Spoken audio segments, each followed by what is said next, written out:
सबको नमस्ते, सबको welcome. Thank you for joining me. आज सुबह एक मंत्र की अभी बात कर रहे थे, जब सुबह सुबह अभी हमने स्टार्ट की अपनी जूम, उस पर ही बात कर लेता हूँ। ये हमारी प्रार्थना हुआ करती थी जो हमने स्कूल में बोला करते थे हम हर रोज सुबह। प्रार्थना होती थी, ओम सहनावतु सहनौ भुनक्तु सह वीर्यम करवावहे तेजस्विनावधीतमस्तु मा विद्विषावहे। हम सब मिलकर सब कर्म करें, अच्छे कर्म करें, सब एक साथ ही कंट्रीब्यूट करें ताकि हमारी मेहनत के फल जो हैं वो अच्छे और बड़े हों। सहवीर्यम करवावहे का मतलब होता है हमारी एनर्जीज और हमारा सोर्स ऑफ इंटेलेक्ट एक लाइन में एक साथ चलना चाहिए ताकि हम लोग एक ही एम को प्रॉपरली अचीव कर सकें। तेजस्विनावधीतमस्तु, हमारे को तेज की प्राप्ति हो और हमारी धी जो है, बुद्धि जो है, वो बढ़ती रहे, इंक्रीज हो, बेटर होती जाए।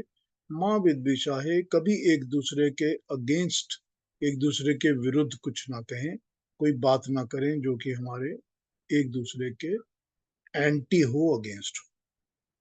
ये है ये प्रार्थना। हम लोग नॉर्मली कोई ग्रुप में काम करते हैं तो इस प्रार्थना को पढ़ते हैं, या जब हमारा कोई ग्रुप की चीजें होती हैं तो भी हम पढ़ते हैं इस चीज को।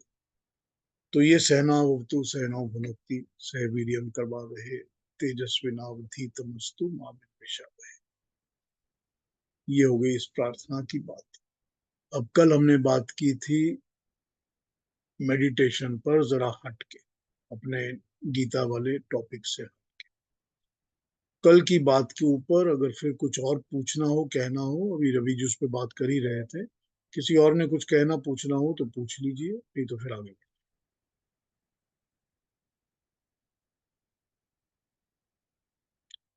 हाँ जी अलका जी, हाँ जी। कुछ क्लैरिटी क्लैरिफाई हुआ या अभी भी डाउट्स हैं या कुछ नहीं, गलत लगा? डाउट्स नहीं है, बट स्टार्ट किए, अभी तो कुछ नहीं है। Good good. हाँ और जी। किसी ने स्वाद स्टार्ट किया कल को सुन के? कोई एफर्ट, कोई चिंता, कोई सोच?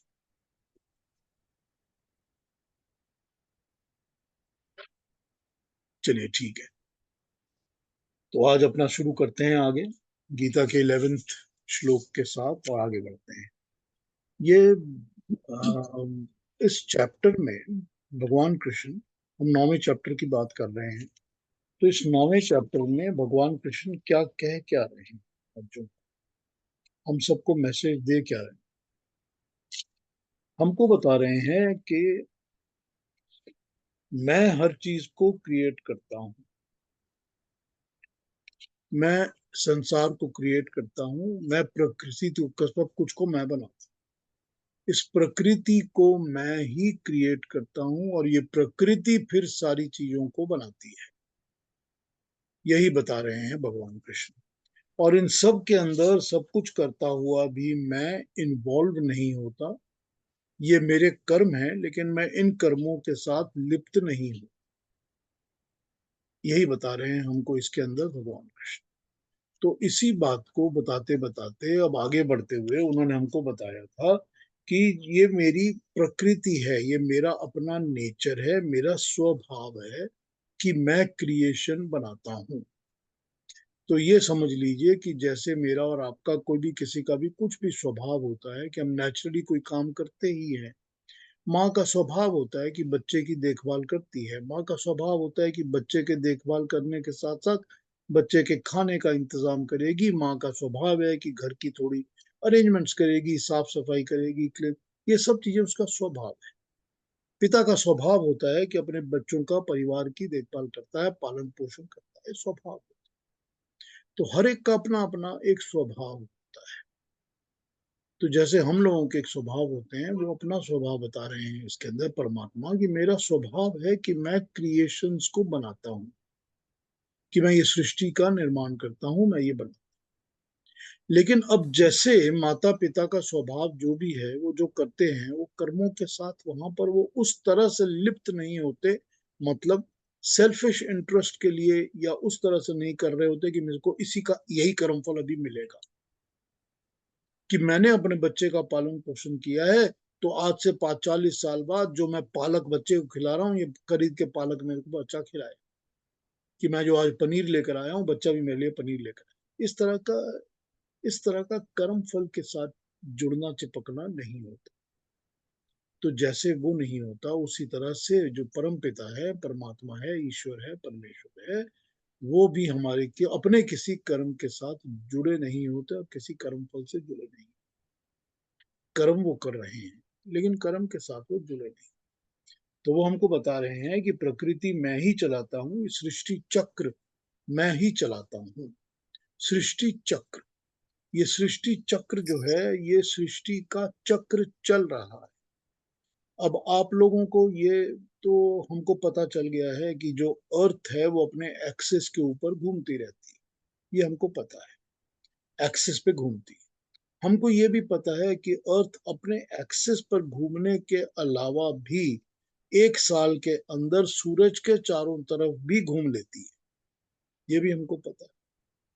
तो ये एक चक्कर तो यहाँ घूम रही है, एक चक्कर वो सूरज के आसपास घूम रही है, तो ये 2 चक्कर तो घूम ही रही है। अब वो जो चांद है वो भी हमारे आप चारों तरफ घूम रहा है, अर्थ के चारों तरफ घूम रहा है, अपने एक्सिस पर भी चांद घूम रहा है। उसी तरह हमको पता चल गया है कि सूरज भी अपने एक्सिस पे घूमता रहता है। और फिर ये पता है कि ये जो सारा का सारी क्रिएशन है, हमारा जो प्लानिटरी सिस्टम है, ये जैसे अर्थ चक्कर लगा रही है सन का, उसी तरह सारे के सारे प्लैनेट्स अपने अपने लाइन पर सूरज का चक्कर लगा रहे हैं। सब चीजें घूम रही हैं, ये चक्र है, ये एक व्हील है, चक्र है जो बनाया है परमात्मा ने, जो घूमता रहता है। इसी चक्र को उन्होंने जब श्वेताश्वतर उपनिषद में समझाया था तो कहा था कि ये ब्रह्म चक्र है, यानी कि परमात्मा का चक्र है ब्रह्म चक्र। अब ब्रह्म चक्र का जब उसमें जिक्र आया, उसका मेंशन जब आया, तो ब्रह्म चक्र में तीनों ब्रह्म उसके अंदर समा गए। 3 ब्रह्म, हमने बताया था कि ब्रह्म जो है वो 3 के ऊपर एप्लीकेबल हो जाता है। ब्रह्म का मतलब होता है वो जो नित्य होता है, परमानेंट होता है, कभी डिस्ट्रॉय नहीं होता, पहला मतलब ब्रह्म का। दूसरा मतलब ब्रह्म का वो होता है जो कि किसी भी फॉर्म और फॉर्मेट में विस्तार करता है, एक्सपेंशन करता है, चीजों को बढ़ाता है। तो पहला ब्रह्म तो परमात्मा है ही, क्योंकि वो कभी, वो नित्य है, परमानेंट है, वो कहीं जा नहीं सकता, पैदा नहीं होता, मरता नहीं, वो तो हमेशा ही है, रहता ही है। और फिर वो एक्सपेंशन, यही तो बता रहे हैं ना कि ये मेरा स्वभाव है कि मैं क्रिएशन बनाता हूँ, कि मेरा ये स्वभाव है कि मैं प्रकृति को, जड़ जगत को, चेतन जगत को बनाता, क्रिएट करता रहता हूँ, चलाता रहता हूँ। मैं ये संसार का, सृष्टि का चक्र मैं चला रहा हूँ। तो वो ब्रह्म तो है ही जो ये काम कर रहा है, एक्सपेंशन कर ही रहा है। फिर हम जीवात्मा हैं, जो जीवात्मा होती है, जीवात्मा भी ब्रह्म होती है, क्योंकि वो भी नित्य होती है, परमानेंट होती है। और ब्रह्म वो तब हो जाती है जब वो प्रकृति के संपर्क में आकर सृष्टि में जन्म लेकर काम, अपने आप को, परिवार को, सोसाइटी को, फैमिलीज को बढ़ाना शुरू करती है, एक्सपेंशन शुरू करती है किसी भी तरह का, तो वो भी ब्रह्म हो जाती है। और तीसरा ब्रह्म प्रकृति हो जाती है। प्रकृति इसीलिए क्योंकि प्रकृति भी नित्य है, परमानेंट है, वो कहीं जाती नहीं, खत्म नहीं होती। और फिर जैसे ही उसके अंदर परमात्मा का तेज पड़ता है, वो हर किस्म के एक्सपेंशन में शुरू हो जाती है। फिर छोटे छोटे जो परमाणु होते हैं वो इतने बड़े सूरज को बना देते हैं, प्लानिटरी सिस्टम को बनाते हैं, सारी की सारी क्रिएशन को बनाते हैं, और बनाते ही रहते हैं। कांस्टेंट क्रिएशन बनती रहती है, बनती रहती है, नए पेड़ पौधे उगते रहते हैं, नए जीव जंतु पैदा होते रहते हैं, सब कुछ चलता रहता है, कांस्टेंट एक्सपेंशन। तो ये जो चक्र है इसको ब्रह्म चक्र कहा गया, इसीलिए क्योंकि इसमें तीनों ब्रह्म इन्वॉल्व हो जाते हैं, तीनों ब्रह्म। परमात्मा इसीलिए कि वो इसको बना रहा है लेकिन उससे साथ जुड़ता नहीं है। प्रकृति इसीलिए कि वो बन रही है और परमात्मा की मदद के साथ, उसकी तेज के साथ इसको बना के चला रही है। और प्रकृति भी इसमें जुड़ती नहीं है, क्योंकि प्रकृति जड़ वस्तु है, वो चेतन नहीं है, वो कॉन्शियस अवेयर नहीं है। जीव आत्मा है जो कि पैदा होता है, शरीर धारण करता है प्रकृति की मदद से। सब चीजें वो प्रकृति की मदद से ही करता है।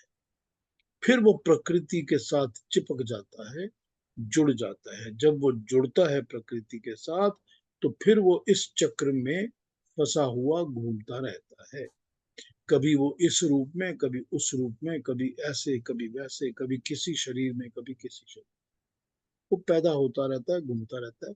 ये चक्र जो चल रहा है, इस ब्रह्म चक्र के अंदर ही वो आता जाता रहता है। यही इसमें ये बता रहे हैं कि मैं सब कुछ करता हूं, लेकिन मैं इस सब चीजों के अंदर इन्वॉल्व नहीं होता। मैं इनके अंदर जुड़ता नहीं हूं। मेरे किसी भी कर्म फल की आशा उम्मीद नहीं रखता हूं किसी चीज की। मैं इस तरह से इस क्रिएशन को बना। उन्होंने हमको लास्ट सेशन में ये बताया था कि मेरी ही देख रेख में, मेरी ही देख रेख में, मेरे ही under my surveillance, under my supervision, ये प्रकृति जो है वो जड़ और चेतन सब कुछ को उत्पन्न करती है, पैदा करती है। अब ये प्रकृति ही जो है वो जड़ और चेतन दोनों को उत्पन्न भी करती है, पैदा भी करती है। कैसे उत्पन्न और पैदा करती है? जड़ तो हमको पता है, सारी चीजें पैदा होती हैं, पौधे, घास, पेड़ पौधे, इतनी चीजें पैदा होती हैं, पता है, हमको दिखती हैं। सब प्रकृति में ही पैदा होती हैं, ये भी हमको दिखता है कि नेचर में अपने आप पैदा हो रही हैं, जब चल रही हैं, फिर पैदा होती हैं, फिर हमको दिख ही रहा है। तो जड़ जो जो है वस्तु, जितना जड़, जिसके अंदर चेतन नहीं है वो जड़, जिसके अंदर अवेयरनेस नहीं है वो जड़ है। तो जितनी भी जड़ वस्तुएं हैं वो तो हमको पता है कि दिखती हैं, पैदा हो रही हैं, प्रकृति उनको पैदा कर रही है, उत्पन्न कर रही है। ये प्राकृतिक सिस्टम है। सिस्टम के अनुसार वो प्रकृति के अंदर पानी भी बनेगा, पानी से भाप भी बनेगी, भाप से बादल भी बनेंगे, बादलों में फिर बारिश भी आएगी, फिर पानी बनेगा। ये प्रकृति का सर्कल है।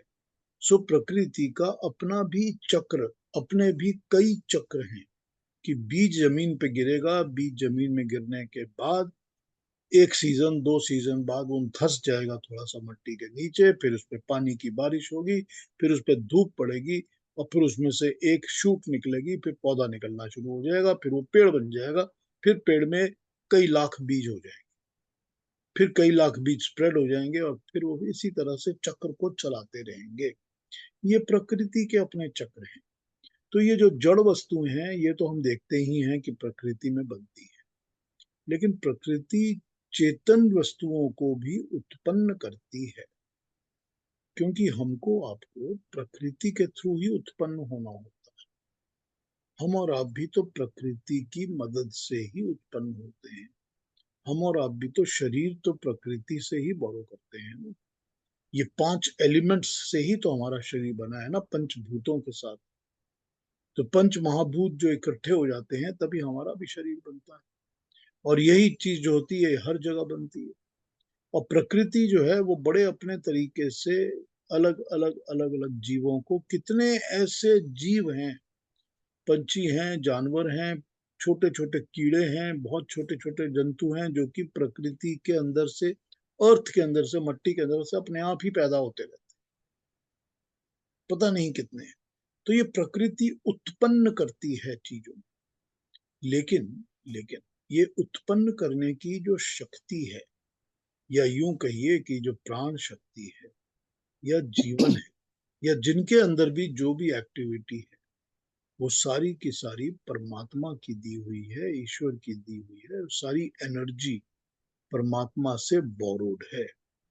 अब वो इलेक्ट्रिक की एक लाइन मैंने घर में खींच ली है, उस लाइन के साथ मैं पंखा भी चलाता हूँ और बत्ती बत्ती भी जलाता हूँ। तो बत्ती और पंखे में तो बहुत ज्यादा मूलतः फर्क है ना। पंखा अलग चीज है जो हवा दे रहा है, बत्ती अलग चीज है जो कि गर्मी और रोशनी दे रही है। ये दोनों बिल्कुल डिफरेंट चीजें हैं, लेकिन यूज तो एक ही इलेक्ट्रिसिटी कर रही है ना। उसी के साथ फिर इलेक्ट्रिक के साथ मैं ओवन पे, स्टोव के ऊपर कुछ कुकिंग भी कर लेता हूँ। फिर वही इलेक्ट्रिसिटी जो है वो मेरे पानी को गर्म करती है, तो मैं नहाने भी चला जाता हूँ। फिर वो क्या काम नहीं करती, लेकिन वो पावर का सोर्स तो वही है ना, जो अलग अलग तरीके से यूज होके काम होता है। तो वही पावर का सोर्स है जो परमात्मा है, वो इस प्रकृति के लिए सोर्स ऑफ पावर है। तो ये प्रकृति जो है सारे काम करती है, मगर उसका सोर्स ऑफ पावर वो परमात्मा ही है। तो ये प्रकृति जड़ और चेतन को जन्म देती है। तो यही उन्होंने कहा कि प्रकृति जड़ और चेतन को जन्म देती है, लेकिन उन सब का काम, उन सब को मैं ही कर रहा हूं, ये मेरे ही दिए हुए शक्ति से प्रकृति काम कर रही है। ठीक, ये हमको अभी तक 10 तक समझाया था भगवान कृष्ण ने इस चैप्टर। 11वें वाले श्लोक को अब देख लेते हैं, 11वें श्लोक को पढ़ लेते हैं। अब जानन्ति माम मूढ़ा मानुर्षि तनुमाश्रितम परम भाव म जानन्तो मम भूत महेश्वरम। मानव शरीर में जब मैं आश्रय लेता हूं, तब मूढ़ लोग, बुद्धू लोग, बेवकूफ लोग मेरी अवज्ञा करते हैं, मेरी अवहेलना करते हैं, मेरी इज्जत नहीं करते। कोई किसी को छोटा, कोई किसी को बड़ा, कोई किसी को अच्छा, कोई बुरा, कोई चोर, कोई कुछ, कोई कैसा नाम ले लेके बुलाते हैं। ऊंच नीच का ऐसा भेदभाव करते हुए और मनुष्य मनुष्य में अंतर डालते हुए ये लोग ऐसा इसीलिए करते हैं क्योंकि वो मेरी परम प्रकृति को, मेरी ऊंची उच्चतर प्रकृति को, ये कि मैं सब प्राणियों में बसा हूं और सब प्राणियों में मैं ही महेश्वर हूं, मेरे इस रूप को नहीं जानते, नहीं जान पाते।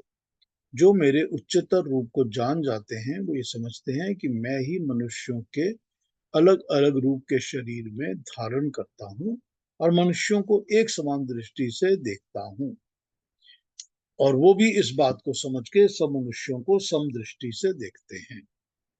11 समझाते हैं, फिर आ जाता हूं इसके ऊपर, इसका दूसरा पढ़ लेते हैं एक और वर्षन।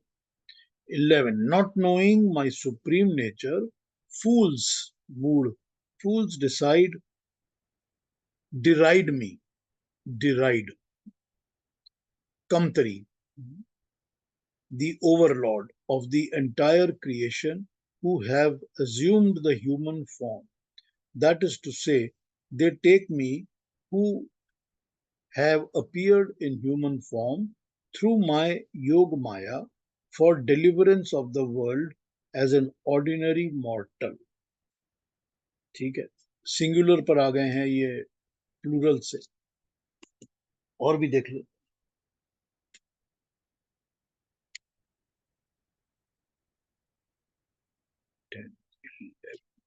मेरी परमात्मा की सामर्थ्य को ना जानते हुए मूढ़ लोग मुझे, परमात्मा को, मनुष्य शरीर धारण करने वाला समझ लेते हैं।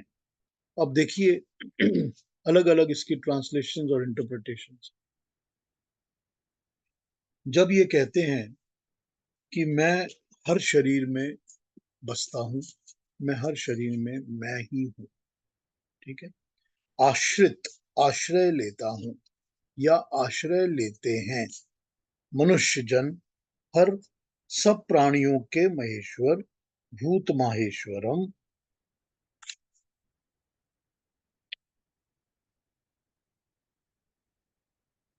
तनुम शरीर को, और ये कहते हैं कि मैं जैसे प्रकृति के अंदर हर जड़ चेतन वस्तु को मेरे ही एनर्जी के साथ, मेरे ही पावर के साथ, शक्ति के साथ, ऊर्जा के साथ हर जड़ चेतन वस्तु काम करती है प्रकृति में, इसी तरह हर मनुष्य के अंदर मैं ही जन्म लेता हूं। और यहां पर ये मतलब नहीं लगाया जा सकता कि मैं जन्म ले रहा हूं और बार बार जन्म लेता हूं। ये मतलब लगाना थोड़ा सा आउट ऑफ प्लेस हो जाएगा, क्योंकि यहाँ वो ये समझा रहे हैं कि जितने भी मनुष्य जन्म लेते हैं उन मनुष्यों के अंदर मैं ही हूं। ठीक उसी तरह जैसे प्रकृति के अंदर, जड़ की क्रिएशन के अंदर हर जगह मैं ही, उसी तरह तो कुछ बेबुद्धू लोग, बेवकूफ लोग, मूढ़ मनुष्य मुझे मेरा अपमान करते हैं, मेरी अवहेला करते हैं, सॉरी, मुझे ठीक से समझ नहीं पाते, इसीलिए वो मेरा अपमान करते हैं। कैसे करते हैं? वो मेरे ही बनाए मनुष्यों को ऊंच नीच अलग अलग देखते हैं। कोई ऊंचा समझता है, कोई नीचा समझता है, कोई ऐसा वैसा छोटा, अलग अलग नाम दे के समझते हैं, अलग जातियों में बांट देते हैं, अलग देशों में बांटा हुआ समझते हैं। लेकिन सभी मनुष्यों के अंदर तो मैं,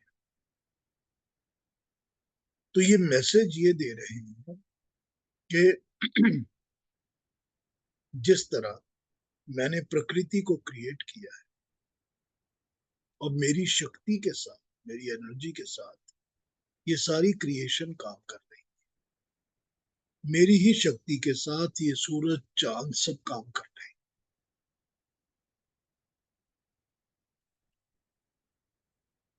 और मेरी ही शक्ति के साथ ये सारी की सारी क्रिएशन में जड़ वस्तुएं भी काम कर रही हैं। जैसे कि पेड़ पौधे सब कुछ काम कर रहे हैं, नदी नाले पानी समुद्र सब मेरी ही शक्ति से काम कर। वैसे ही जो प्रकृति से उत्पन्न होने वाले चेतन तत्व, तो जो कीड़े मकोड़े पंछी पशु जितने भी जानवर जो भी हैं, सब प्रकृति में ही तो जन्म लेते हैं, प्रकृति की हेल्प से ही जन्म, उनमें भी सब में मेरी ही शक्ति काम कर रही है। अब ये तो समझ में आ गई बात, इतनी तो आ गई बात समझ। अब फिर वो इस चीज को इसीलिए समझाते हैं क्योंकि इसके बियॉन्ड हम ह्यूमन बींग्स कभी समझते ही नहीं। तभी वो इस बात को एम्फेसाइज करके बता रहे हैं कि जो इसके बाद ये समझ लो कि जैसे मैं सब में मेरी शक्ति काम कर रही है, वैसे ही सब मनुष्यों में भी मेरी ही शक्ति काम कर रही है। क्यों दूसरे मनुष्यों को अपने से अलग या अपने से इतर या उधर या ऐसा या वैसा समझते? बिकॉज सब में मेरी ही परमात्मा की शक्ति काम कर रही है। तो जब तुमको ये समझ में आ जाएगा कि सब में मेरी ही शक्ति काम कर रही है, कि चाहे वो कौवा है या छोटी पंछी है या वो तोता है या वो मैना है, वो सब बर्ड्स हैं और सब मेरी ही शक्ति में काम कर रही है। तो तुमको जब मनुष्यों को देखते हो, इंसानों को देखते हो, आदमी को देखते हो, तो क्यों समझ में नहीं आता कि इनमें भी सब में मेरी ही शक्ति काम कर, कि मैं ही हूं जो इनके अंदर जन्म लेने वाला, जो जैसे ही ये पैदा होते हैं, जन्म लेते हैं, इनमें शक्तियां मेरी ही होती हैं जो काम कर। तो बताइए कि इस कॉन्सेप्ट को समझने में मुश्किल का है? मुश्किल तो नहीं है, अप्लाई करने में मुश्किल होती है। हम कभी भी किसी इंसान को बराबर तो समझते ही नहीं। हमारे हमने हमेशा ही सारी जिंदगी अलग अलग अलग अलग तरीके से समझा इंसान। लेकिन यहाँ पर वो मैसेज यही दे रहे हैं कि सब में मैं ही हूं।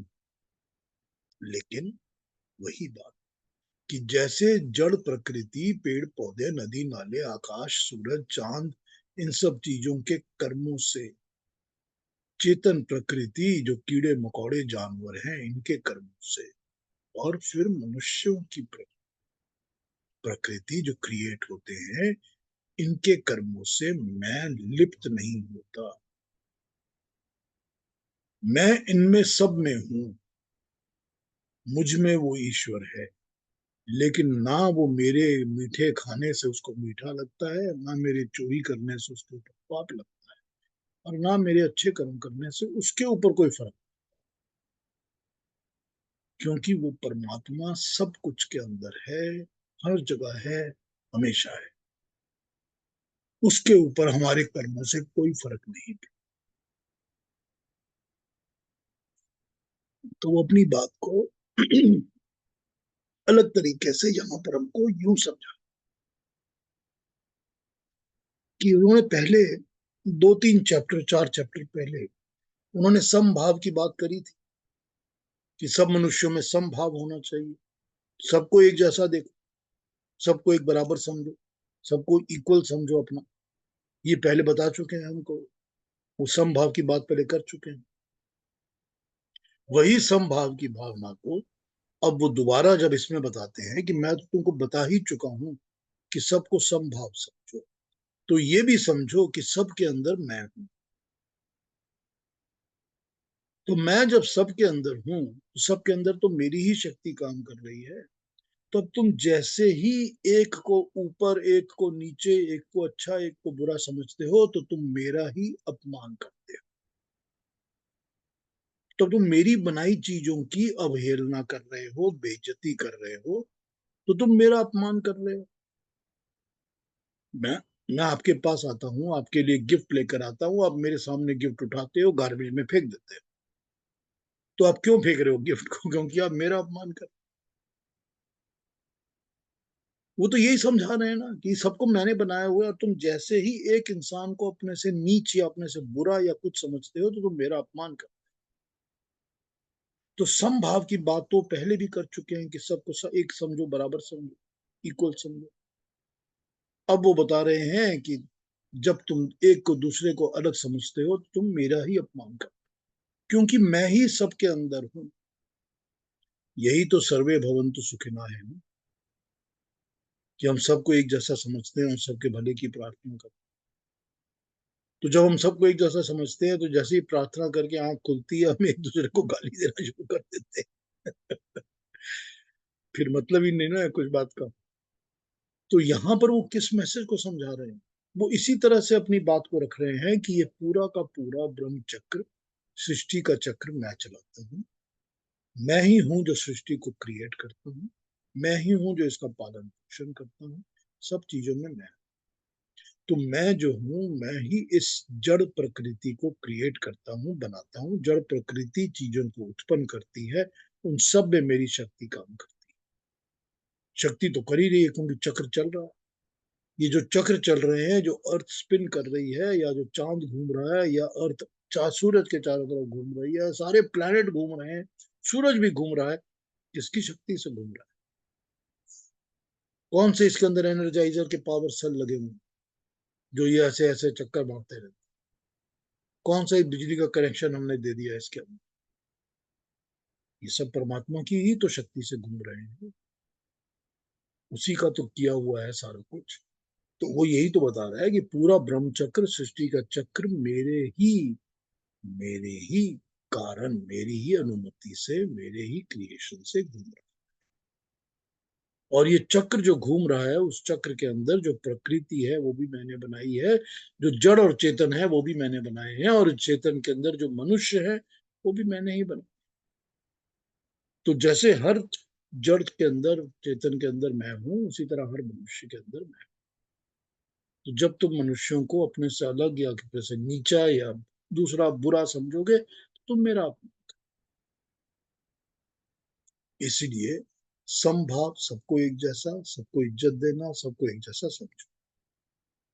लेकिन फिर वही बात कि इन सब चीजों के कर्मों के साथ मैं लिप्त नहीं होता, इसके कर्मों का मुझ पर कोई असर नहीं पड़ता।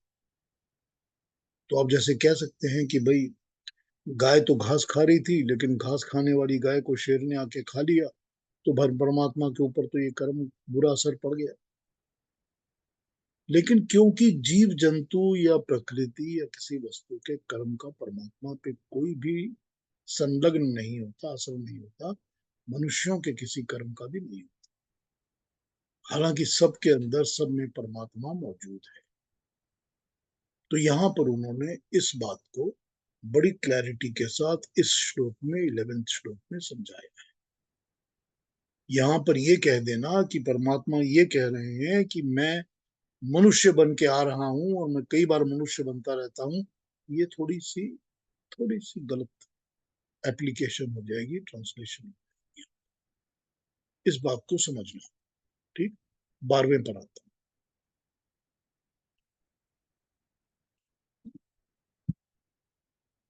12th श्लोक।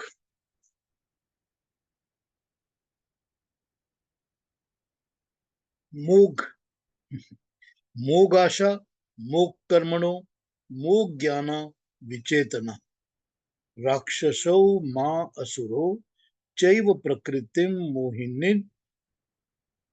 श्रिता। जो मेरे परम रूप को नहीं जानते, उनकी आशा व्यर्थ है, कर्म व्यर्थ है, ज्ञान व्यर्थ है। मोघ, मोघ आशा, मोघ का मतलब बेकार, व्यर्थ, फालतू, यूजलेस। जो काम कर रहे हैं मगर उस काम का कोई ना फायदा है, ना लाभ है, ना कर किया जाना चाहिए, कुछ नहीं, मोघ आशा। तो जो मेरे इस परम रूप को नहीं जानते, उनकी आशा व्यर्थ है। सबसे पहले आशा, क्योंकि हम आशा लेकर ही तो कुछ करते हैं ना। मैं ये आशा करता हूं कि आप मेरे साथ इस प्रोग्राम में जुड़ेंगे, तो जब ये आशा होती है तभी तुम काम कर रहे हो। तो ये आशा व्यर्थ है। फिर उनका कर्म व्यर्थ है, फिर आशा के बाद जो कर्म करेंगे वो भी व्यर्थ है, और उसके साथ साथ जो उनका ज्ञान है वो भी व्यर्थ है। वे विवेकहीन होते हैं, विवेकहीन, विवेचना की शक्ति उनकी बुद्धि में नहीं होती। जिस बुद्धि में अकल के अंदर डाइसेक्ट करके एनालाइज करने की शक्ति होती है, समझ बूझ होती है, वो विवेक। जब बुद्धि शार्प और तीव्र होती है और वो अलग अलग विवेचनाओं को कर सकती है, विशेषताओं को देख सकती है, तो उसको विवेक कहते हैं। कि जब वो अलग अलग चीजों को डाइसेक्ट करके एनालाइज करके देख सकती है, तो हम उसको विवेक कहें। तो यहां पर ये कह रहे हैं कि वे लोग विवेकहीन, क्योंकि उनकी बुद्धि तो होती है, तभी तो वो कर्म करते हैं, तभी तो उनको ज्ञान भी होता है, लेकिन वो ज्ञान भी व्यर्थ है, वो कर्म भी व्यर्थ है, क्योंकि उनमें विवेक नहीं। बात को समझने का, एनालाइज करने का उनके अंदर वो क्षमता नहीं है, और क्योंकि वो क्षमता नहीं है तो वो विवेकहीन है। वे मोह में डाल रखने वाली राक्षसी तथा आसुरी प्रकृति का आश्रय लिए हुए होते हैं। राक्षसी और आसुरी स्वभाव के कारण वे परम रूप को नहीं पहचान पाते। अब ये यहाँ पर इन्होंने कह दिया कि जो विवेकहीन मनुष्य होते हैं, जो मेरे परम प्रकृति को समझ नहीं पाते, उन लोगों की प्रवृत्ति, उनका स्वभाव आसुरी और राक्षसी होता है। ये यहाँ पर इन्होंने दो नई टर्म्स इंट्रोड्यूस की हैं हमारे। पहले ये अपनी बातों को बता रहे हैं कि मैं क्या हूं, फिर ये बता रहे हैं जो मेरे रूप को नहीं पहचानते, जो मुझे नहीं जानते। तो बहुत ऑब्वियसली ऐसे लोग होते हैं दुनिया में जो परमात्मा को मानते ही नहीं है। हम एथिस्ट कहते हैं जिनको, ठीक है ना, जो कहते हैं ईश्वर होता नहीं, या होता है तो कुछ नहीं है।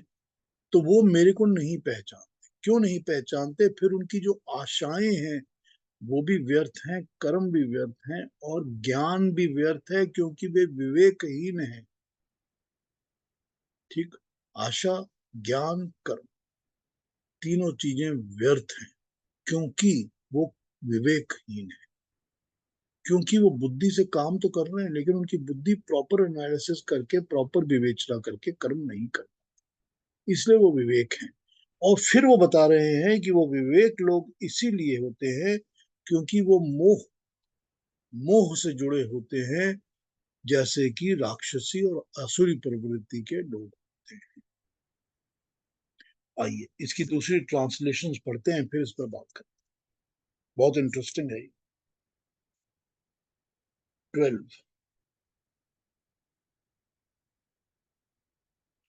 those bewildered persons with vain hopes, futile action, fruitless knowledge have embraced a fiendish, demoniacal and delusive nature.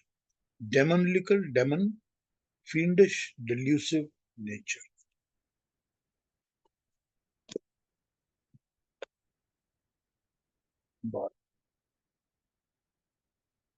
जो लोग व्यर्थ की आशाएं बनाते हैं, उनके लिए वृथा, व्यर्थ कर्म करते हैं और वृथा ज्ञान रखते हैं। वे अज्ञानी जन राक्षसों, आसुरों तथा तामसी व्यक्तियों के स्वभाव को धारण करते हैं। तो इन्होंने जो डेफिनेशंस दे दी है, जो बात बता दी, वो तो समझ में आ। इसको मैं थोड़ा पढ़ लेता हूं कि क्या लिखा है इसके नोट्स में, फिर इसको और डिटेल में समझाता हूं। वृथा ज्ञान, वृथा कर्म, वृथा आशाएं, वृथा व्यर्थ, मोघाशा, मोघ ज्ञान, मोघ कर्म। उसकी ट्रांसलेशन व्यर्थ या वृथा। वृथा व्यर्थ एक ही शब्द। तो जो वृथा ज्ञान, वृथा कर्म, वृथा आशा, इसका ज्ञान इस बात से होता है कि जब हम सार्थक कर्म, सार्थक ज्ञान और सार्थक आशा रखते हैं तो वो उसके विपरीत शब्द हो जाता है। तो वृथा ज्ञान का उल्टा हो गया सार्थक ज्ञान या सार्थक कर्म या सार्थक आशाएं। सार्थक इसीलिए क्योंकि जिस चीज का कोई अर्थ हो, व्यर्थ ना हो, अर्थ हो, और वो सार्थक, प्रॉपर हो, अच्छा हो, काम करने लायक हो, तो वो सार्थक है। जब वो खर्च हो जाता है, वेस्ट हो जाता है, तो वो व्यर्थ हो, व्यय हुआ हुआ अर्थ, वो हो गया व्यर्थ। और जब वो सार्थक होता है तो वो होता है जो काम का होता है, फायदेमंद होता है। तो इन्होंने उसके ऑपोजिट्स बता दिए हैं कि सार्थक ज्ञान, सार्थक कर्म, सार्थक आशा। मानव शरीर में जीवात्मा है, ऐसा मानने के लिए प्रबल प्रमाण और युक्तियां हैं। वे हम उचित स्थान पर बताएंगे ही। यहाँ तो ये बता रहे हैं कि यदि जीवात्मा शरीर में ही है तो अनादि, और शरीर में रहता हुआ जीवात्मा जो अनादि तत्व है, तो ये ज्ञान स्वाभाविक ही है कि यहाँ वो क्या कर रहा है। शरीर में सुख के साथ साथ दुख भी होता है। कुछ एक शरीर में दुख ज्यादा होता है। इसी कारण प्रश्न यही है कि फिर जीवात्मा इस शरीर में आता ही क्यों है। जीवात्मा शरीर के अंदर है, ये हम सबको पता है। जीवात्मा शरीर के अंदर आकर सुख और दुख दोनों भोगता है। कई बार मनुष्य के शरीर में या जीवात्माओं को दुख ज्यादा होता है, सुख कम होता है। तो प्रश्न ये उठता है कि जीवात्मा शरीर में आता क्यों है। ये स्पष्ट है कि वो अपनी मर्जी से तो नहीं आता, क्योंकि ये भगवान कृष्ण पहले भी बता चुके हैं कि ये जो मजबूर लाचार जीवात्माएं हैं, इनको मैं बार बार चक्र के अंदर जन्म देता रहता हूं, क्योंकि ये अपने कर्म फलों से, अपने स्वभाव से, अपने आप से, अपने नेचर से इस चीज में बंधे हुए हैं, लाचार हैं, इनको आना ही।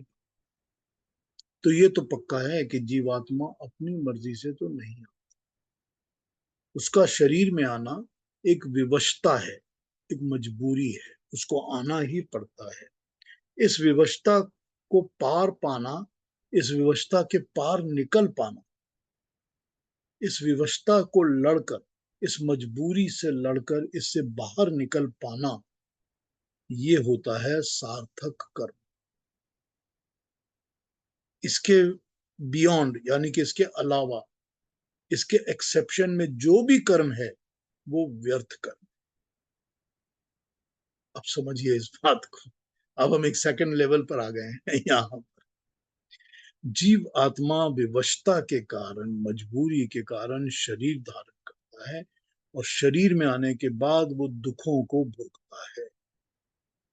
अब जब उसको पता है कि मैं शरीर में हूं और मैं दुख भोग रहा हूं, और मैं अपनी मजबूरी से आया हूं, अपनी मर्जी से नहीं आया हुआ यहाँ पर, तो इसमें से बाहर निकलना, निकल पाना, वो है सार्थक कर्म, वो है करने लायक कर्म।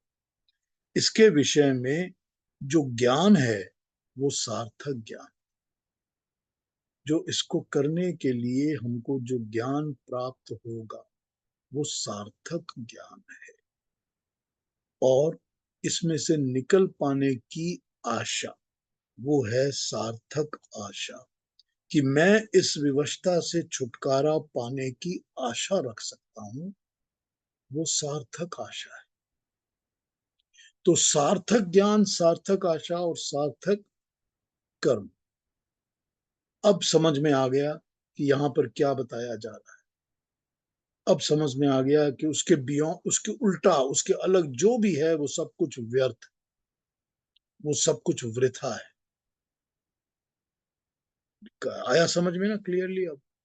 अब ये क्या कह रहे हैं कि यह अनुमान प्रमाण का विषय है कि कर्म फलों में बंधे हुए मनुष्य इस संसार में आते रहते हैं। अतः उन कर्म फलों से बच सकना सार्थक कर्म होगा और बांधने वाले कर्म करना व्यर्थ कर्म होगा। उन व्यर्थ कर्मों से बनाई हुई आशाएं व्यर्थ आशाएं होंगी और उनका ज्ञान व्यर्थ ज्ञान। अभिप्राय यह है कि जीवात्मा का एकमात्र कर्म इस शरीर में ऐसी परिस्थिति को प्राप्त करना है जिसमें आनंद तो होगा किंतु दुख और क्लेश नहीं होंगे। ऐसी स्थिति के विपरीत आशा व्यर्थ आशा है। ऐसी सिचुएशन से अलग कुछ भी सोचना व्यर्थ सोचना है। इसके लिए कर्म किया हुआ व्यर्थ कर्म और उसका ज्ञान व्यर्थ ज्ञान है। यह इंद्रियों के सुख के लिए होगा तो आसुरी कहा जाए। अब हम आ जाते हैं असुर और राक्षस के ऊपर। जो इंद्रियों के सुख के लिए कर्म करते हैं, अपनी इंद्रियों को सुखी रखने के, 5 ज्ञान इंद्रियां, 5 कर्म इंद्रियां, ठीक, ये 10 इंद्रियां हैं कि ये चीज मेरे इंद्रियों को सुख देती है। जो इंद्रियों के सुख के लिए कर्म करते हैं वो होते हैं आसुरी लोग। और अगर वो दूसरों को कष्ट देने के लिए कर्म करते हैं तो वो होते हैं राक्षसी लोग।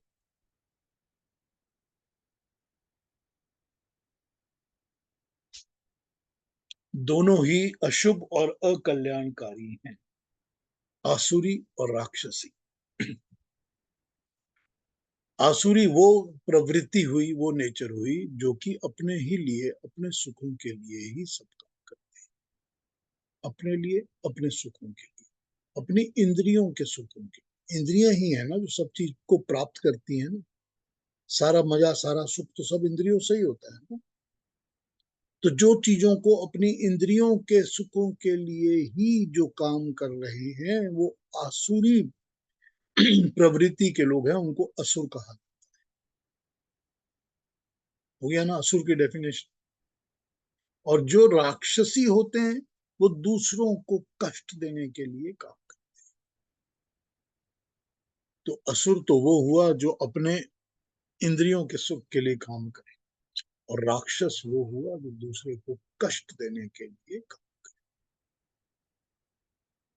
ये लोग जो ऐसे होते हैं, जो मोह में पड़े हुए होते हैं, अलग अलग किस्म के मोह में, जो लोग मुझको नहीं पहचानते, परमात्मा को नहीं पहचानते, जो मुझको इस प्रकृति में, संसार में, मनुष्यों में नहीं देख पाते, जो कर्म ही ऐसे करते हैं जो सब व्यर्थ होते हैं।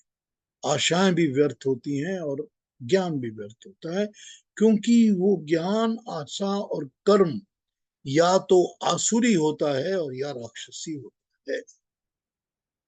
अब देख लीजिए इस चीज को अप्लाई करके कि जो भी चीज हमको सार्थक नहीं लगेगी, क्योंकि वही चीज सार्थक है, वही कर्म सार्थक है जो कर्म हमको इस जन्म और मरण के बंधन से मुक्ति दिलाए। बस जो हमको पता है कि हम इस जीवात्मा जो हमारी है विवश होके इस शरीर के अंदर कैद होकर बैठी हुई है और इसको बार बार शरीर धारण करना पड़ता है, तो ये समझ में आ गया कि मुझको आनंद और सुख तो तभी मिलेगा जब मैं इस जन्म मरण के चक्कर से छूट गया। क्योंकि मैं अभी कर्म कर रहा हूं और मुझको पता नहीं है कि मेरा अगला जन्म कुत्ते का होने वाला है या भेड़िए का होने वाला है या चील कौए का। वहां भी तो मैं शरीर धारण करूंगा और वहां भी कर्म करूंगा और वहां भी व्यर्थ कर्म ही करूंगा और वहां भी कष्ट भोगूंगा, दुख भोगूंगा। तो सार्थक कर्म तो वो कर्म है जो मेरे को इस चीज से छुटकारा दिला सके। बाकी के सारे कर्म तो वेस्ट, व्यर्थ कर्म है। और बाकी हर चीज का ज्ञान व्यर्थ ज्ञान है, हर चीज की आशा करना व्यर्थ आशा है। तो शुरू ही वो करते हैं इस श्लोक को व्यर्थ आशा, व्यर्थ कर्म, व्यर्थ ज्ञान के साथ। और फिर वो कहते हैं कि ये जो जितने भी व्यर्थ ज्ञान और व्यर्थ आशाएं और व्यर्थ कर्म हैं, ये मनुष्यों को आसुरी और राक्षसी प्रवृत्ति वाला बनाते हैं, क्योंकि वो किसी ना किसी मुंह से जुड़े होते हैं। तो जो आसुरी वाले हैं, लोग हैं, वो अपनी इंद्रियों के मुंह से जुड़े हुए हैं। वो अपनी इंद्रियों के बियॉन्ड कुछ सोचते ही नहीं है। और जो राक्षसी प्रवृत्ति वाले हैं, वो अपनी अथॉरिटेटिव राइट्स के लिए, अब दूसरे को तंग करने के लिए अपने अहंकार के मुंह से जुड़े रहते हैं। वो राक्षसी है। तो ये हुए आसुरी, ये हुए राक्षसी। तो एक मैसेज बहुत क्लियरली और मिल जाती है। वो ये मिल जाती है कि जो भी ऐसा मनुष्य होता है, जो भी इस तरह के हम मनुष्य हैं, हम लोग सब हैं, इंसान हैं, जो भी ऐसा मनुष्य है जो कि सार्थक कर्म नहीं कर रहा, जिसकी आशाएं सार्थक नहीं है, ज्ञान सार्थक नहीं है, अपने आप को इस कर्म झमेले से निकालने वाले कर्म वो नहीं कर रहा, वो हर इंसान आसुरी और राक्षसी प्रवृत्ति की तरफ बढ़ा हुआ होता है। कोई आसुरी होता है और कोई उससे एक स्टेप आगे जाके राक्षसी होता है। अब एक बार इस श्लोक के ऊपर बहुत गहन, बहुत गहरी चिंता करके देखिए। ये एक श्लोक वो श्लोक है जो हमारी सारी जिंदगी बदल देता है, जो हमारे कंप्लीट थॉट प्रोसेस को चेंज कर देता है, जो हमको अपने अंदर से दोबारा सोचने के लिए मजबूर कर देता है कि मैं कितने व्यर्थ कर्म और व्यर्थ आशाएं रखता हूं, और मैं कितनी सार्थक कर्म और सार्थक आशा, और उनके लिए मैंने कितना सार्थक ज्ञान प्राप्त किया है और कितना व्यर्थ ज्ञान प्राप्त कर। मैं बहुत सक्सेसफुल हूँ, मैंने बड़ी अच्छी पढ़ाई की है, मैंने 10 डिग्रियां जमा कर ली हैं, मैं यूएसए में आके काम कर रहा हूँ, मैंने इतने पैसे कमाए हैं, 3 बच्चे हैं मेरे, एकदम 3 मकान भी हैं मेरे, एकदम ऐश मार रहे हैं, सबके पास अपनी अपनी मर्सिडीज है। क्या करने? जिसको कहते हैं आसुरी प्रवृत्ति, इसको कहते हैं आसुरी प्रवृत्ति। हम सब इसके शिकार हैं, हम सब के सब इसके शिकार, कोई ज्यादा कोई कम। फिर सार्थक क्या किया? सार्थक कर्म क्या किया? सार्थक ज्ञान क्या प्राप्त किया? कुछ नहीं किया, कुछ नहीं किया। अपने बच्चों को भी यही सिखाया कि आसुरी प्रवृत्तियों को पालो। उनको भी यही बताया कि तुम इसी तरह के इंसान बनो जो व्यर्थ कर्म और व्यर्थ ज्ञान के साथ ही बड़ा होगा, और उस व्यर्थ ज्ञान पर अभिमान करेगा कि मुझको कितना ज्ञान। फिर सार्थक ज्ञान कहाँ है ही नहीं। है नहीं तो ये आसुरी प्रवृत्ति के लोग। और फिर इसके एक स्टेप आगे चले जाइए तो वो लोग जो दूसरे के ऊपर अपनी फोर्सफुली चीजों को इम्पोज करते रहते हैं, वो सब राक्षसी प्रवृत्ति के लोग। वो एक स्टेप आगे वाले ही है ना। वो एक स्टेप आगे इसलिए पहुंच जाते हैं क्योंकि उनको अपने व्यर्थ ज्ञान के ऊपर अभिमान होता है, उनको अपने व्यर्थ ज्ञान के ऊपर अहंकार होता है, उनको लगता है बस यही है, यही सबके ऊपर चिपका। बहुत बहुत बहुत गहरा, बहुत ही गहरा श्लोक है, बहुत ही डीप है। इस पर सोचने से, इस पर सोचते रहने से बहुत ज्यादा फर्क पड़ता है इंसान की सोच के ऊपर। थैंक यू एनी जी। हाँ जी, चलिए कोई और कुछ पूछेंगे इसके बारे में? 11-12 जो हमने आज पढ़े हैं, कितना टाइम हुआ? भी है टाइम थोड़ा सा। 12 नंबर जो अच्छा हमने लगा किया। पीयूष जी, ये जो रावण था उसमें जो है आसुरी और राक्षसी दोनों ही प्रवृत्तियां थी, लेकिन बिल्कुल वो थी। ज्ञानी तो बहुत था। हाँ, तो ज्ञान तो व्यर्थ ज्ञान है ना, वो इसी को तो व्यर्थ बताया है ना। अच्छा, वो ज्ञान जो उसको था वो व्यर्थ ज्ञान माना गया। क्योंकि वो असुरी और राक्षसी में लगा हुआ है। तो अंत में जब वो लक्ष्मण को कहते हैं कि इसे ज्ञान प्राप्त करो, तो वो तो सार्थक ज्ञान देते हैं फिर। वो तो वो पूछते हैं कि ज्ञान तो है, उसकी एप्लीकेशन गलत हो रही है ना। तो तुम एप्लीकेशन, अब तुम तो मृतक शरीर की तरह पड़े हुए हो, अब तुम करोगे तो नहीं कुछ भी, एप्लीकेशन तो कर नहीं सकोगे। पर हम्म। ज्ञान तो है, वो तो दे सकते हो। टीचर ने आपको सिखा दिया है कि आप बहुत अच्छे प्रोफेशनल हो सकते हो, आप बहुत अच्छे डॉक्टर हो सकते हो। उसने बताया है कि जानों को बचाओ, उसने सिखाया है कि किस तरह से लोगों का उपचार करो। उसने ये तो नहीं बताया ना कि जबरदस्ती किडनी निकाल के बेच। हम्म। तो फिर जब आप एप्लीकेशन में आपके अंदर राक्षसी प्रवृत्ति आ जाएगी, तो ज्ञान तो रहेगा ना, ज्ञान तो है। पर प्रवृत्ति आपने उसकी। उस ज्ञान को वृथा बना लिया, हम्म। सार्थक की जगह। तो रावण का तो यही हाल था ना, कि उसके अंदर राक्षसी प्रवृत्ति थी ना सारी। तो आसुरी और राक्षसी थी उसके अंदर तो। हाँ जी, और कोई कुछ कहेंगे, कुछ पूछेंगे? बहुत डीप है बहुत पीयूष अच्छा जी। समझाया आपने। बहुत बहुत अच्छा। डीप है, बहुत डीप, बहुत डीप। हाँ, क्या बोल रहे हैं, कौन? सॉरी। मैं बोल रही थी बहुत अच्छा समझाया। थैंक यू एनी जी। ये मुंह पे बार बार पसीना आ रहा था, साफ कर रही थी सोच सोच के।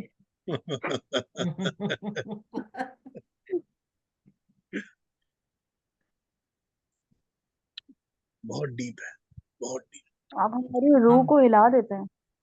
कितना सार्थक ज्ञान हम लेते हैं, ये हमारे ऊपर डिपेंड करता है। हाँ, बिल्कुल। इसमें से इतना कितना व्यर्थ ज्ञान। की बातों को दिमाग से हटाना ही बहुत बड़ी बात होती है। कह देना और करने में बहुत डिफिकल्टी है। हम्म। इसकी समझ को अप्लाई कैसे करते हैं हम, अपने व्यर्थ को सार्थक व्यर्थ। कैसे बनाते हैं, सारा सही यही है। बात है। यही सारा किस्सा। हाँ जी, और कोई कुछ पूछेंगे, कहेंगे, कोई बात, कोई कमेंट, कुछ समझना हो? इंदिरा बहन, आप कुछ पूछेंगी?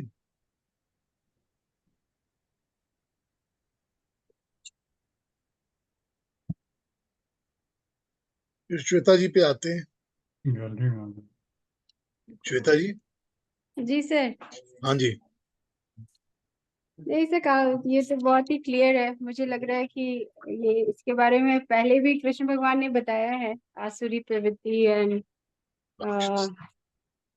इसके बारे में पहले भी हम एक बार चर्चा करते हैं, बट ये थोड़ा डिटेल में था। और थोड़ा आगे, जैसे अब वो आगे आगे बढ़ रहे हैं, थोड़ा और डेप्थ ले रहे हैं, थोड़ा और डिटेल में समझा रहे तो कहना वही है जैसे अरुणा जी ने कहा था, बस सरेंडर कर दो, हैं। अपने अच्छे कर्म करते रहो और सरेंडर कर दो, और ज्यादा इसमें कुछ तर्क वितर्क करने की जरूरत नहीं है। करेक्ट। ठीक बात, ठीक बात, रास्ता यही है। जी। पीयूष जी। लेकिन सर लोगों को ज्ञान नहीं होता, सब बोलते हैं कि बहुत ज्ञानी है, जैसे अभी प्रभा जी ने रावण के बारे में बताया। वो अपने आप को जिनको वो उनको रियलाइज ही नहीं होता, वो सोचते मैं बहुत ज्ञानी हूँ, लेकिन वो अहंकारी भी था और दुराचारी भी था, लेकिन वो अपने आप को ज्ञानी ही मानता था। हाँ, क्योंकि वो तो अहंकार उनके सब चीजों को दबा देता है ना। वो अहंकार उनको इस जगह पे पहुंचा देता है कि वो रीजनिंग को भी नहीं समझते, क्रिटिसिज्म को भी नहीं समझते, और अच्छी मैसेजेस को भी नहीं पढ़ पाते, क्योंकि अहंकार होता है। तो पीयूष ऐसे ही। जी, हाँ जी। हाँ जी, इंदिरा जी। जब हम लोग को जब जैसे हम बातचीत करते हैं किसी से और लगता है कि ये व्यर्थ है एकदम, तो उससे कैसे निपटा जाए? हाँ, तो झाड़ दीजिए ना उसी वक्त। जो चीज व्यर्थ नजर आए, समझ आए, उसको उसी वक्त झाड़ के अलग करके फेंक दीजिए कि मुझे इसकी जरूरत नहीं है, हमको क्या लेना देना, thank you very much, stay away. बस, क्या करना है उसके अंदर उलझ के, क्या करना है, एनालाइज करके क्या करना है, उसका जो उसके साथ व्यर्थ इन्वॉल्व होकर क्या करना, कोई लाभ नहीं, नुकसान ही देगा ना। व्यर्थ जो है उसको झाड़ दीजिए, उसको अलग करिए, छोड़ दीजिए। हाँ जी, कोई और बात? पीयूष जी, हाँ जी। हाँ जी, मैं ऐसे एक विचार है कि जैसे हम आशा रखते हैं, सपोज आशा करते हैं कि मुझे डॉक्टर बनना है या इंजीनियर बनना है, तो वो जो आशा है वो यदि हम अपने सुख के लिए करें तो वो व्यर्थ है, और यदि हम परोपकार के लिए करें तो वो सार्थक है। Is that correct? नहीं, देखिए, पहली बात तो ये है कि हम ज्ञान अर्जन जो कर रहे हैं ना, हाँ जी। अगर हम ज्ञान का अर्जन कर रहे हैं तो ज्ञान के अर्जन में सार्थक और व्यर्थ की एनालिसिस की जरूरत तब तक नहीं पड़ती जब तक हम उस ज्ञान को अप्लाई नहीं कर रहे। हाँ जी। हाँ जी। अगर हम ज्ञान अर्जन कर रहे हैं कि मेरे को तो ज्ञान प्राप्त करना है, तो ज्ञान प्राप्त करना तो अच्छी चीज है, करना भी चाहिए।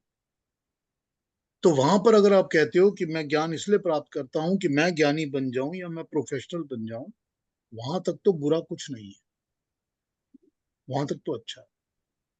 लेकिन जब वो उस ज्ञान को प्राप्त करके आप उत्तीर्ण हो गए, नंबर 1 आ गए, टॉप हो गए, बड़ी खुशी की बात है। फिर ना उसमें अभिमान की जरूरत है, और जब आप उसकी एप्लीकेशन कर रहे हो तो फिर आप सार्थक कर रहे हो या व्यर्थ कर रहे हो, उस पर डिपेंड करता है कि मैंने ज्ञान प्राप्त कर लिया, ज्ञान प्राप्त करके मैं उसकी एप्लीकेशन जो भी है वो मैं कैसी कर रहा हूँ, वो मैं क्या आसुरी प्रवृत्ति के साथ कर रहा हूँ, सिर्फ अपनी इंद्रियों को खुश करने के लिए कर रहा हूँ, या मैं जन कल्याण, समाज कल्याण, लोक कल्याण का काम कर रहा हूँ। बस यहाँ पर फर्क पैदा हो जाता है। हाँ जी, तो वो लोक कल्याण के लिए वो सार्थक प्रवृत्ति है। जन कल्याण, मनुष्य का कल्याण, सब मनुष्यों को एक समझना, अपनी इंद्रियों के सुख के लिए नहीं काम करना, ये हो गया सार्थक। हाँ जी, ठीक। ठीक है ना? हाँ जी। हाँ जी, बिल्कुल ठीक। हाँ जी, और कोई कुछ कहेंगे? अब ये 12 नंबर का श्लोक जो हमने अभी पढ़ा है, जो व्यर्थ और सार्थक की बात करता है, और फिर उसके बाद आसुरी और राक्षसी की बात करता है, और वो ये बताता है कि मोह में पड़कर ही मनुष्य आसुरी और राक्षसी होता। तो मोह कौन सा है? ये मोह अपने अभिमान का है, ये अपने लिए मेरा, मेरे का मोह है, मेरा, मैं और मेरे, यही तो शुरू से बता रहे हैं ना। तो ये जो मोह होता है वो सिर्फ मेरा, मैं, मेरे और मेरा, ये मेरे लोग, मेरा चीजें, मैं, मेरी चीजें, मेरा ख्याल, ये सब चीजों का जो मोह होता है, यही मनुष्य को आसुरी और राक्षसी प्रवृत्ति वाला बनाता है। और वही चीजें इन चीज मनुष्य के अंदर व्यर्थ आशाएं, व्यर्थ कर्म और व्यर्थ ज्ञान भरती रहती हैं। और ये तभी होता है जब लोग मुझको, परमात्मा को नहीं समझ पाते। जो परमात्मा की तरफ जुड़ जाते हैं वो फिर इस मोह की तरफ नहीं जुड़ते, वो फिर आसुरी और राक्षसी प्रवृत्ति की चीजों की तरफ नहीं जुड़ते। अर्जुन को भी तो युद्ध के मैदान में एक बार मोह तो हो ही गया था ना अपनों का। उसके मोह को ही तो तोड़ रहे हैं ना तोड़ भगवान, रहे। उसके ही तो मोह को तोड़ रहे हैं ना, जब बातें समझा रहे हैं ना उसको। तो इसको 12वें को थॉट दीजिए, बहुत डीप है, बहुत ही डीप है, इसको समझने की कोशिश करिए, एप्लीकेशन को समझिए, जिंदगी में समझिए, उदाहरण एग्जाम्पल्स देखिए, समझिए, अच्छा लगेगा।